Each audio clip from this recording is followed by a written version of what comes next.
Hello, you are welcome to Maranatha Teaching Channel. As you can see, this is a special episode. I have a very good friend of mine on the broadcast today.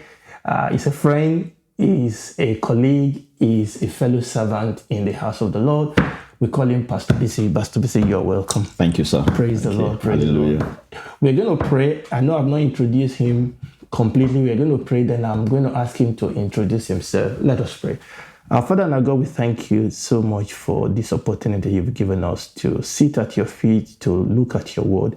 Father, we pray that you will feed us with your word. Let your word be a lamp unto our feet and a light unto our path. In Jesus' name we pray. Amen. So once again, you're welcome. Pst Bisi, welcome. Thank you, I think sir. this is your first time on my channel. It is my first time. I mean, obviously, I come very regularly. In fact, let me ask you first to introduce yourself to my viewers. Yes. All right. My name is Bisi Adeyiga. I'm a pastor in God's Vineyard Church. I also have a day job. I work as an IT consultant as well. Do you have a night job? Interesting. I have a night job, and that's being a dad and a husband. There you go.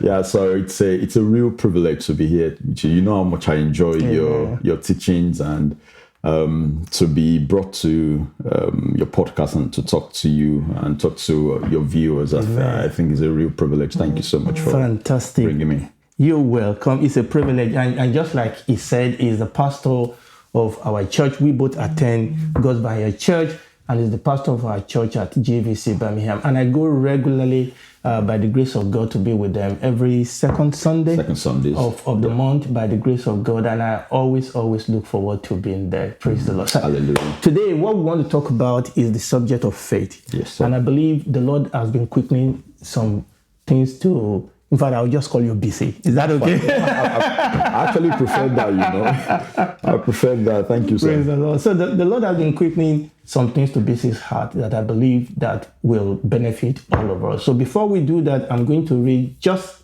a portion of the scripture from James chapter 1, verse 2 to 8. And then we will have this discussion, as it were, and see where we go from there. Okay, James chapter 1, verse 2 to 8, I'm reading from King James Version. It said, "My brethren, count it all joy when you fall into diverse temptation, knowing this, that the trying of your faith worketh patience. But let patience have a perfect work, that you may be perfect and entire, wanting nothing. If any of you lack wisdom, let him ask of God, that giveth all men liberally, and upbraideth not, and it shall be given to him. But let him ask in faith, not in wavering. For he that wavereth is like a wave of the sea, driven with the wind and tossed. For let not that man," and I believe that woman, "think that he shall receive anything of the Lord. A double-minded man is unstable in all his ways." Praise the Lord. Hallelujah. I mean, the subject of faith is very popular in the church today. It is. And I think there's always a tendency for people to go to an extreme in looking at this subject of faith. And I believe that there's something the Lord has laid in your heart with respect to looking at this subject of faith in a balanced way. Yeah. How did you get to that point where you started thinking about this? Well, if I were to do that, I'll probably go back to the first time I saw faith in action.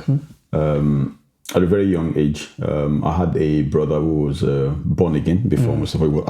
He was the first person that got born again in my family. Okay. And it was a bit radical. I remember vividly that he was terribly sick to the point that he couldn't walk. And he was a Christian. You see. And they took him to the hospital and they told him to use some medication. And he was like, "No, I'm not using that medication." And it was crawling in pain. And I was just a little young. I think I must have been 10, 12 then. Okay. And I saw my brother in so much pain, and he refused. He was not going to use the medication. And that sort of challenged me, like, how did this guy determine that he was not going to use, he believed in God, and my mom thought he was going to die. Long story short, he got healed, and it was okay. And that stayed with me for a very long time. And I adopted the same approach. I don't use medication. That's not to say medications are wrong. But I saw an example, and this subject of faith has been something I've been ruminating on since then, and I practice myself. But since then, I've seen that there are a lot of challenges, which is the fact that our faith gets tested, you ask for things, and you're like, why is God not answering? And that's what brought me like, okay, there are some things we ask by faith we don't receive. There are some things we ask we receive, and it just led me to start digging more into it. And that was how I got into it.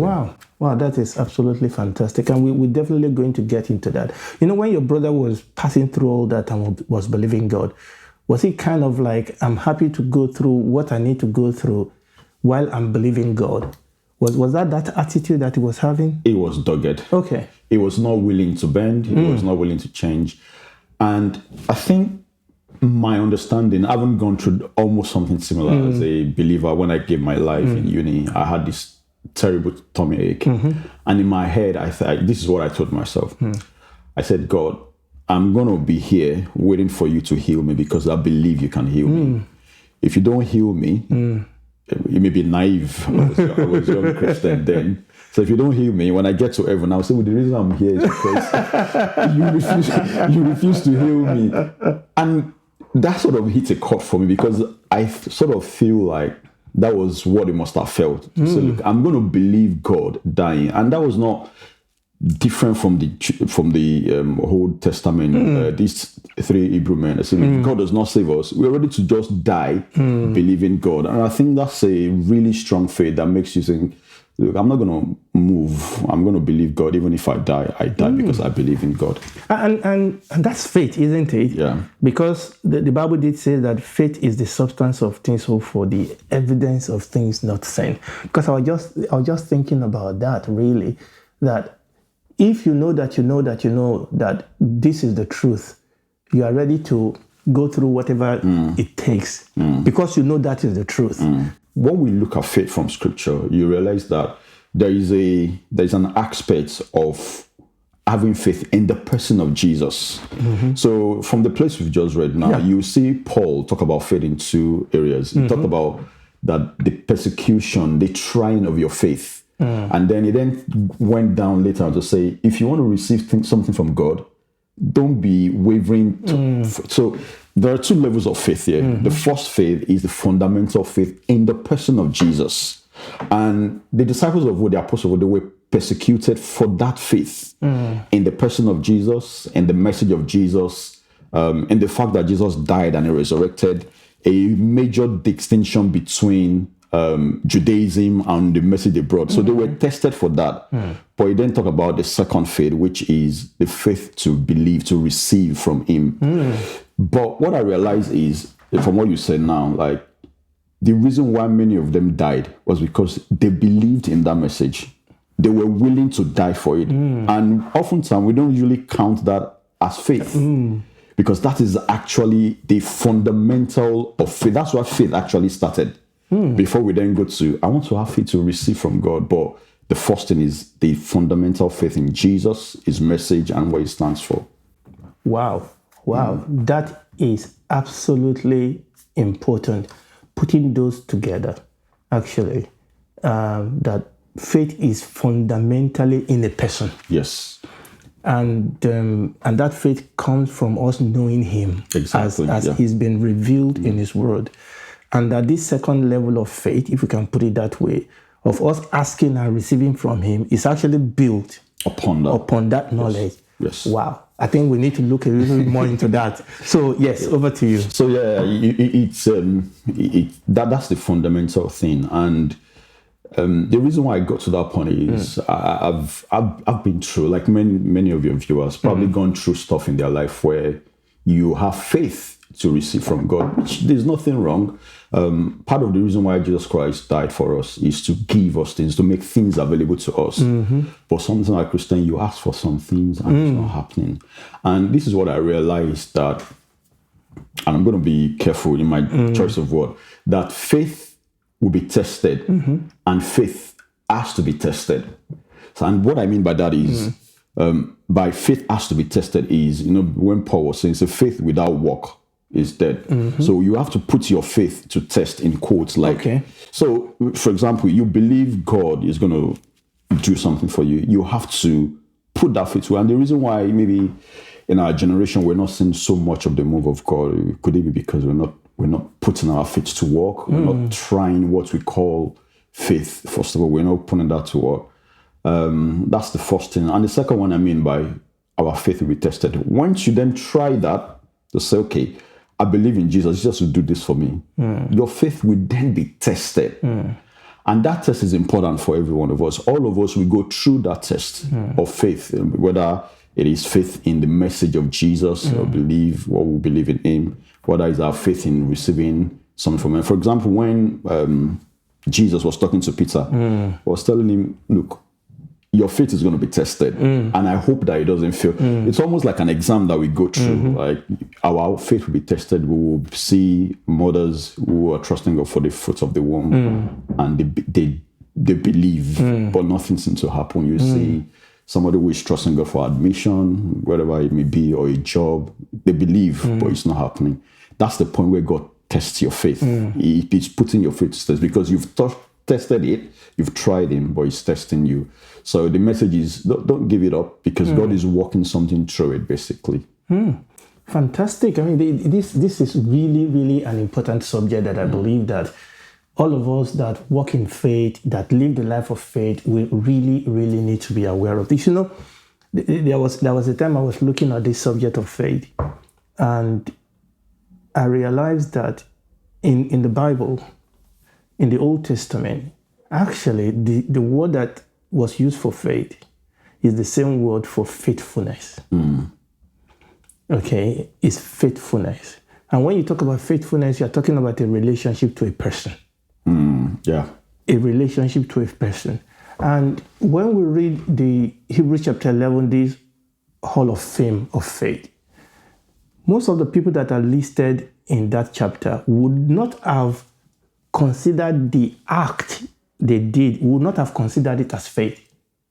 But you will see that they were acts of them being simply faithful to God, faithful to what God has revealed, faithful to the word of God. And when you run through all those places, you will see that most of them were just simply living life. For example, it says that by faith, Abel offered a better sacrifice. And I'm thinking, what does that mean? I mean, that was a revelation for me when you said it. It was not trying to receive anything. No. By faith, in other words, he was being faithful to a knowledge that he knew. And when you go down that list, you will see that, just like you rightly said, the Bible says that many of them died. Not saying. Okay, they were living by faith, but some of them faced persecution. Some of them died, and some of them actually didn't receive what they were believing God for. But the Bible says that they saw it afar off, they embraced it, and they lived the life here, to say a life of a pilgrim, a life of a stranger, a life of somebody that is just passing through. And I believe that, and I totally agree with you, that oftentimes this second level of faith of receiving, people do get offended sometimes when they don't receive things, or get offended when things didn't happen the way they think it should happen, because it is not built upon this foundation of faith. And just like you gave that example of the 3 Hebrew children, I realized that people that have faith in the person of Jesus, that have settled the fact that Jesus is Lord, God exists, and all those things, they are happy. Well, if I say happy, they are willing to go through whatever challenge, whatever test, then accrue because of that foundational faith that they have in Christ. And they were happy to do that. And this group of people don't then question God. I mean, they want answers. Exactly. Okay, they want God to tell them if they are doing something wrong. They want God to tell them, they can ask questions, but they are not offended because we didn't get healed at one particular time, or because we didn't get what we are expecting that should happen. For me, like I said, is a test of faith. It's a trial of faith that we go through, and we have to go through. I've experienced moments where I've trusted God for things and it never happened. And deep down, I wish I could get an answer from God and say, God, can you just explain? And up to now, if you ask me some of those things, do I have an answer to them? No, I really don't. But true faith says that I first of all believe in God. And a deeper level of that faith is to say, I trust God with my life. And even though I don't get an explanation, I'm still going to follow you because you're still God. And it doesn't mean I'm going to have the answer. It doesn't mean that all of those things that I'm asking for are going to be done. But I just sort of trust you that you will navigate the way for me. And I think that's what this is all about. Praise the Lord. Praise the Lord. Let me read another scripture here, then I will hand over to you so that you can also move us forward here. So 1 Peter chapter 1, verses 6 to 8, because I believe that also key into this. In fact, I will also read Job also. So let's read 1 Peter chapter 1, verses 6 to 8.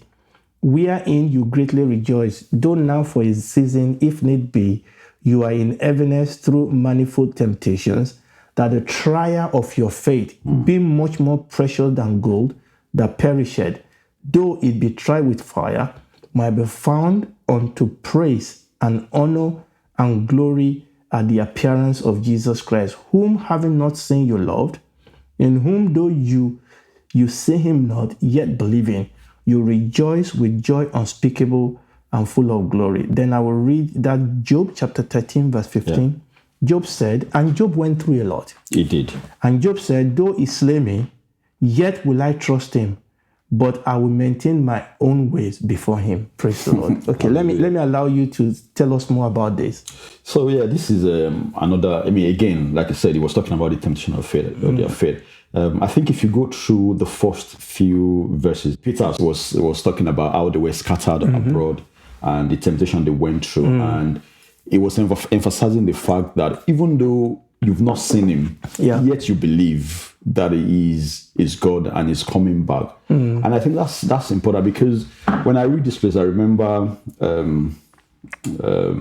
Thomas, when Jesus Christ died, and he said, Jesus Christ has died, he has resurrected. Thomas said, no, I'm not going to believe until I see him and I put my hand in his palm, then I'll believe. And Jesus Christ came. He said, Thomas, that's my palm. Oh dear. He said, so now that you've seen me, you believe. He said, blessed are those, even though they have not seen, yet they've believed. And I think that's faith. Like I said, we talk about faith in terms of receiving, but these guys were talking about faith in terms of their faith in the person of Jesus. And Peter was saying that even though you've not seen Jesus. Some of you didn't see Jesus, but there's a strong belief that he actually died and he resurrected, and he's going to appear. We're going to appear before him. And I think the message there is the fact that, again, Job that you just read, he didn't see some of the things he was asking for. Nothing had changed at that point, but his faith in God was solid and strong. And I was, I'm not going to change. His wife said, curse God. He said, no, I'm not cursing God. And I think that's really key. And maybe this is an encouragement to many people. This is not a bit to say, stop believing in God or stop asking. It is saying, keep asking. But while you're asking, if he does it, he is God. If he doesn't do it, he is still God. Because that's how, I say this, that faith is never in a vacuum. Any faith that is in a vacuum is just motivation. Motivation is, I can lift this house, but I've not been going to gym. There's nothing that gives me that belief that I can do it. That's just motivation. But when I believe that Jesus can do it because he's done it before, my faith is built on something. So again, like we also said about the heroes of faith, they've not seen they didn't see some of those things, but they still believe in God, which is quite important. Well, this is really, really exciting. This is maybe we can come back again and talk about, because I really think this is exactly, look at that example of Job that we've mentioned. Job didn't know what was happening to him. Obviously, there's only one Job. But here was a man that lost everything. Yeah. He was confused. He was a righteous man. The Bible says that God himself said Job was a righteous man. But he was caught in this thing that was going on, which he absolutely didn't know what was going on. All he thought was that this was God essentially doing this to him. But it's the fact that fundamental, that God is God and I will trust him. I mean, that is something. Is. I may not understand what is going on. I may not understand why I'm going through what I'm going through. God is not answering my question at the moment, but there's something I know. And that was the thing the devil was trying to get to, by the way. It will cost you eventually. Exactly. But he said, no, God is still God. I don't understand. He didn't understand what was going on. He didn't. Yeah. He was getting angry with God, but he was still worshiping him. And I really, really think that is something for us to learn from, building. And this is important. This is interesting. One of the things I realize, and I have this conversation with my mentor, with other people, is that oftentimes when people want to build faith, okay, let me put it this way. Oftentimes the issue is that people believe in faith rather than believe in God. And it's so interesting that oftentimes when people want to build faith, they study faith, which is not wrong. Yeah. But actually, the best way to build faith is to study God. Is to know God. And that's one of the things. That's one of the things I see about the secret of these people, is the fact that they knew God. That's why those who know God, they will be strong. Amen. And I believe that this is a message that everybody needs to learn, myself included. That is the degree to which I know God that my faith will be strong, and then that faith will be the foundation of everything else. Yes. Okay, we're talking about God answering our prayer, but also if there are challenges that comes against me because of my faith, I don't give up. I don't get angry. I don't get offended.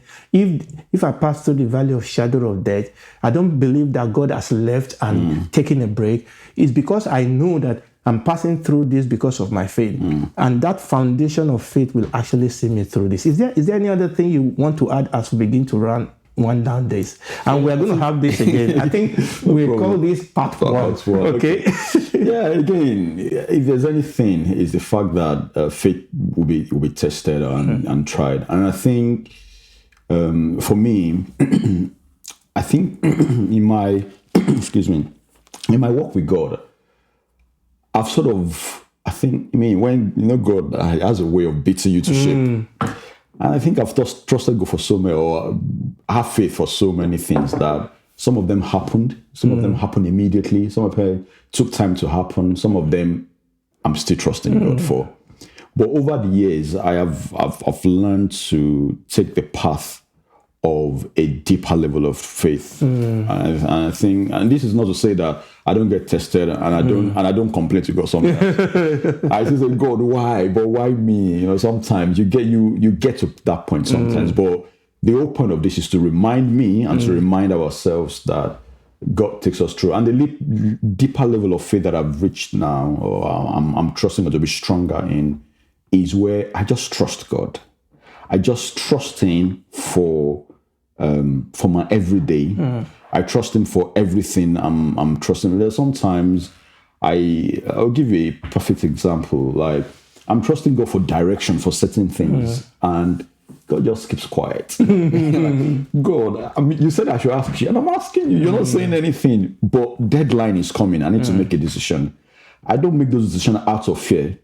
I make decisions out of trust that, even though I've not heard God on this matter, God, I still trust you that if this part is wrong, you're going to order my step into a different thing. And the same thing when I'm asking for something, I'm not getting it. I just say, look, God, when I give my life to Jesus, I give my life. It means I trust you with my life and everything I have. So if even I don't get an answer, the deeper level of faith, where faith is unfailing, faith is unfeigned, is where we trust in the person, where I just trust Him with my life and say, God.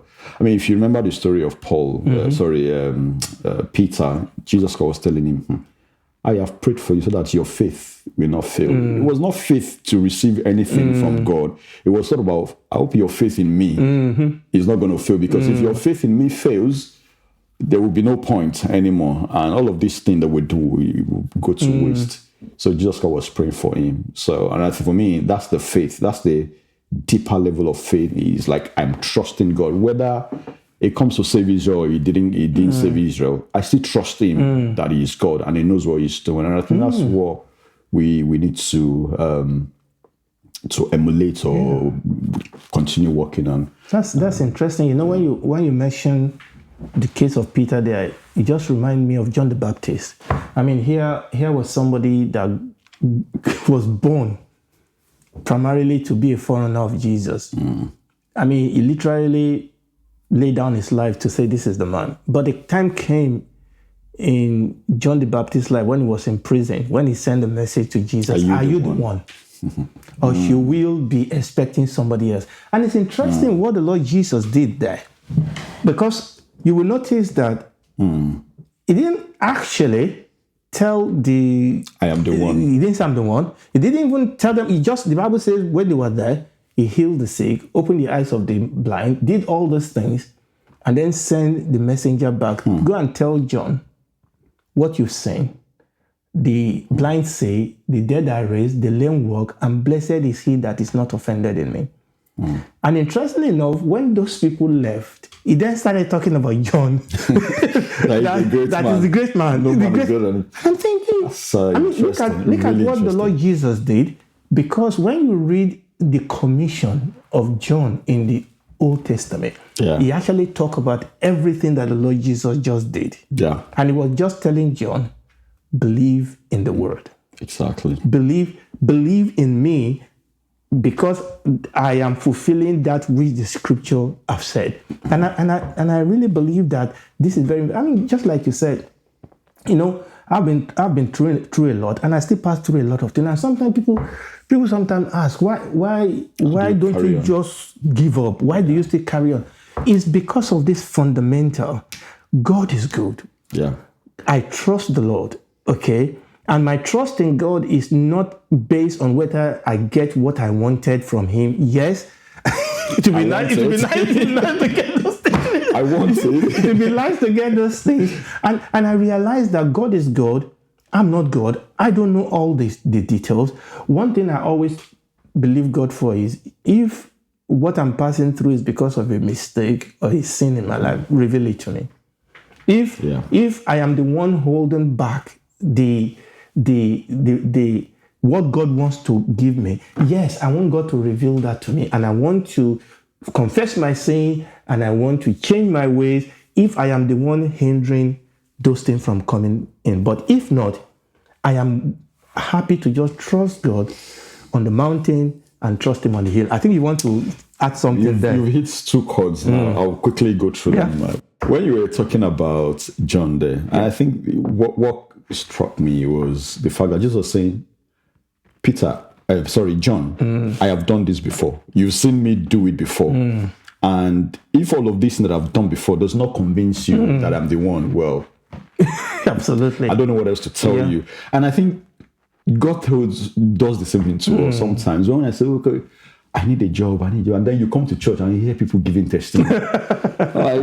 That's like God saying, I've done it for someone before. I've done it for this, and I can still do it for you. And that takes me to this second place where we read before, John 1:6. They say, but let him ask in faith, nothing wavering. For he that wavereth is like a wave of sea, driven with the wind and tossed. You know. Okay, so that's James 1:6. Okay, James 1:6. Not wavering. Not wavering means whether he does it or not, I'm not wavering. I'm just staying with him. Sometimes we think that not wavering means, I believe this bottle is going to levitate in Jesus' name, and I'm just waiting for it to levitate. But no, it's not that. It is that I trust the person who is going to make it levitate. If he doesn't make it, he doesn't change me. I'm not wavering at him. Amen. Because he's the object of my faith. He's what my faith is built on. And I think this brings a different light to not wavering. It's not just not wavering on what you're believing. It's also not wavering on the person who you're trusting as well. Hallelujah. I mean, this is fantastic.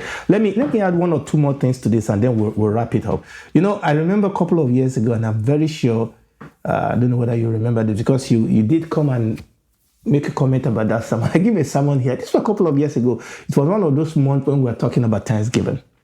Okay. And then I was painting a picture of the fact that can the wife of Peter give a testimony? Peter was arrested. He was going to be killed. I remember. I mean, that message actually, I went back and I thought, that's interesting. Okay, so can the wife of Peter come and give a testimony in church to say, my husband was arrested, he was going to be killed, but God came and delivered him? When the wife of James is sitting right there thinking, okay, but my own husband didn't make it through. Can the wife of Peter do that? And by the way, Peter was finally killed anyway. Can the wife of John, who couldn't be killed? Political correctness. But you see, the thing is, these people, they just trust God. Okay? They just trust God. Their faith was not destroyed. Their faith was not shaken because things didn't go out the way they wanted to. And I really believe and I really thank God for this thing that God has been quickening to you. And again, just like you said, this is not about we should not get something. No. It's not about that. The whole point of this is to align ourselves so we can get what we want. Amen. Really. Amen. And I really think this is, I've learned a lot that I'm going to go back and meditate on. Is there anything you want to talk about just to round up? I think we've said everything. If there's anything I want to say, is just to encourage anyone who might be listening, that you feel your faith is being tested. You've trusted God for something and it's not coming.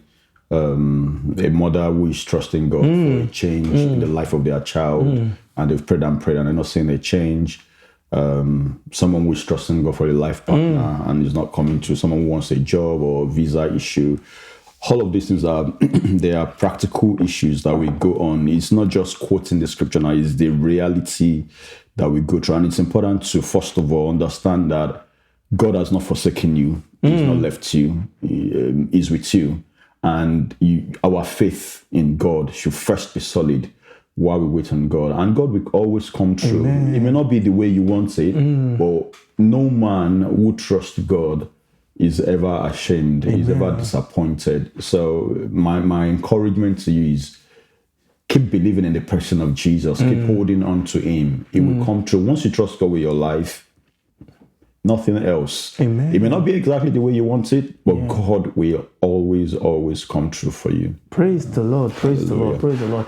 I mean, I think that is a good way to stop this. So once again, thank you. Thank you, sir. Thank you for the privilege. You are coming back. We have to do a second part. I don't know when that will be. So I hope this has been a blessing to you. It's definitely been a blessing to me. Praise the Lord. Can I ask you to just round us up in prayer, please? Heavenly Father, we thank you for today.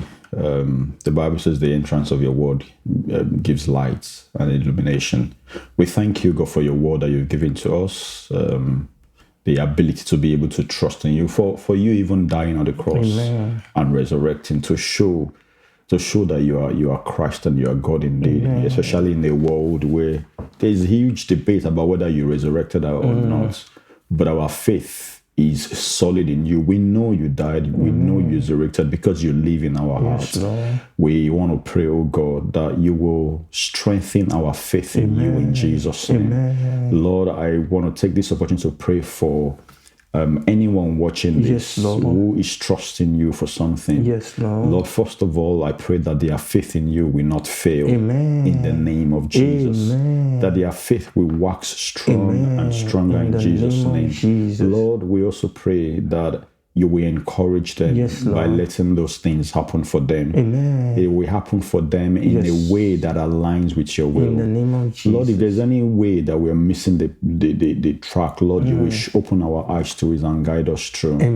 We thank you because you're wonderful. Yes, Lord. For in Jesus' name we have prayed. Amen and amen. So once again, thank you. Thank you very much. Thank you for joining us today. And make sure you keep joining us. Subscribe to this channel if you've not already. Pray for us. Share this with other people. Until we come your way next time. God bless you. Shalom. Bye. Bye.